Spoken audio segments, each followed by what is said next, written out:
So to begin the story-related course, I'll be asking that people share their stories, and I'll share my stories. I'll share my stories related to synchronicity and whatnot to provide examples to that effect. And I'm going to call this Approaching Nowhere. So that's a title I always wanted to use but never got down to writing it. So we'll use that for this particular article of inquiry in regards to the Soul Mechanics channel, that anybody connected with the collective can add stories as they wish. And I'd like to add stories, just to relate common experiences related to synchronicity, to point out examples of it. In any case, the other day, I wake up, I get juiced, I fucking drink my coffee and shit, get ready to roll, and I go to the Salvation Army with my mom to help her pick up food.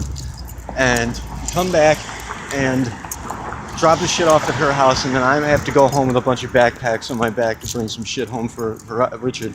And it's, I'm just got heaving packages on my back. And I head down to my house. I stop along the route a few places to take pictures of things for my beautiful Cleveland series, and of course, somehow, I get home. Richard asked me to run out to the store. I check my pocket for my wallet to run to the store, and I don't have it. It's gone. So, of course, this happens all the fucking time to me. But I run back and forth. I run back and forth from my place to my mom's a bunch of times, looking for the wallet, back and forth. And the whole time, I've got this thought in my mind, in the back of my mind, nagging at me to go talk to the kid, Jay, who I'm training, which, props to Jay. He asked me, the reason I had this nagging on my mind is because Jay asked me to give a shout out to him, to say his name in one of my videos. I don't know, maybe he wanted to like, shut the fuck up, man. Thank you. Maybe he wanted to, show it to his friends or something. But shout out to Jay, little Jay. I'm training him. He's 9 years old, and he's starting out on our operative spotting course. He's going to be a bad motherfucker by the time we get through with him. Hang on a second. Never mind. Fucking dude yelling at me. Anyways, I go to talk to Jay. He's training right now in swordsmanship, but he's going to be a badass spotter. As he grows, he's going to get more interested in the other aspects of it, and the swordsmanship obviously is going to be a principal discipline for him, which, starting out at the age 9, it's going to be a badass influence upon him. Anyways, I go up to talk to him just to say, once I start this job and I have my schedule lined up, I can, we can map out a schedule for your training. And he tells me that while I'm talking to him, he says a butterfly landed on my shoulder. I didn't see this happen, and honestly, I'm not sure that I believe him now, but he said a butterfly landed on my shoulder. Now that's my cue. Butterfly's always been my cue since the very beginning. It led me to finding K, which led me to all of this happening. Everything that's happening is because of that butterfly cue. And it's a monarch thing. But anyways, he tells me the butterfly lands on my shoulder. I recognize that as a cue, and I stop over to my mom's place, where she tells me that since I told her I lost my wallet, she'd been searching through the garbage, thinking that I probably threw it in the garbage, which who knows, I could have. I could very well have thrown it in the garbage. I'm a fucking idiot sometimes. And the thing is that when I fuck up, I've told you guys to treat your body like a pet, and that's the best kind of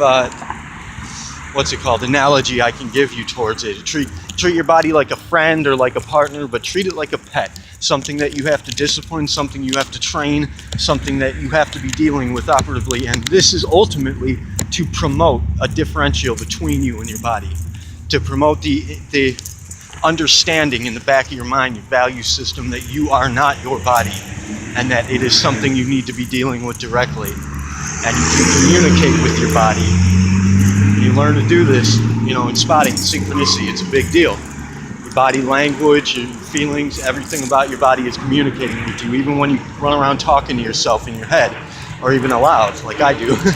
You look like a fucking weirdo, but your body is talking to you. It's communicating something to you. It's not just you saying it. Anyways, my mom's looking through the garbage and she finds this kind of like butterfly pendant or pin or something. She put it up on the wall. I'm not sure what it was. It was a pink butterfly, which I like the color pink because it's one of the colors I can't really see.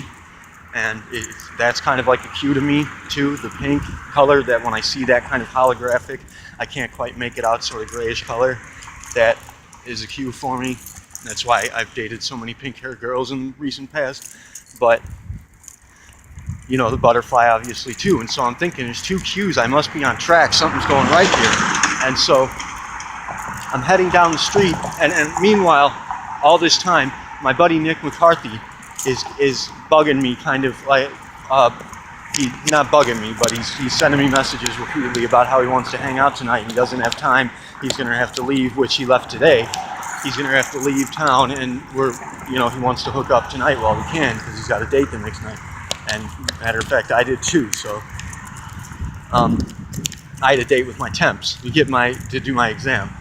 So anyways, what was I saying? Oh yeah, Nick's bugging me, but I can't make it because I'm looking for my wallet. I have to go looking for my wallet, and I can't go hang out with him. So anyways, I'm coming back down the street, and this huge fucking black guy, like this gigantic, monstrous hulk of a dude, he yells at me off the porch. He's like, "You, hey you," and he comes walking up to me. I stop my bike, and he comes walking up to me, strutting like he's got something to fucking say, man, like he's got a problem. And he's reaching in his pocket, and the whole time I'm thinking, fuck, not again, man. And he just struts up to me, and he pulls out my wallet, and there he has it, which I wouldn't have been there had I not thought about the kid, Jay, and gone to see him where I ran into the fucking butterflies, which is an indication of kind of synchronicity. Now, at this point in time, obviously I found my wallet, which allots me time, opens up time to go hang out with Nick. And so that is, I'm gonna have to cut it there. I don't have any space left and I'm at all these, so I'll talk to you in a minute. Click.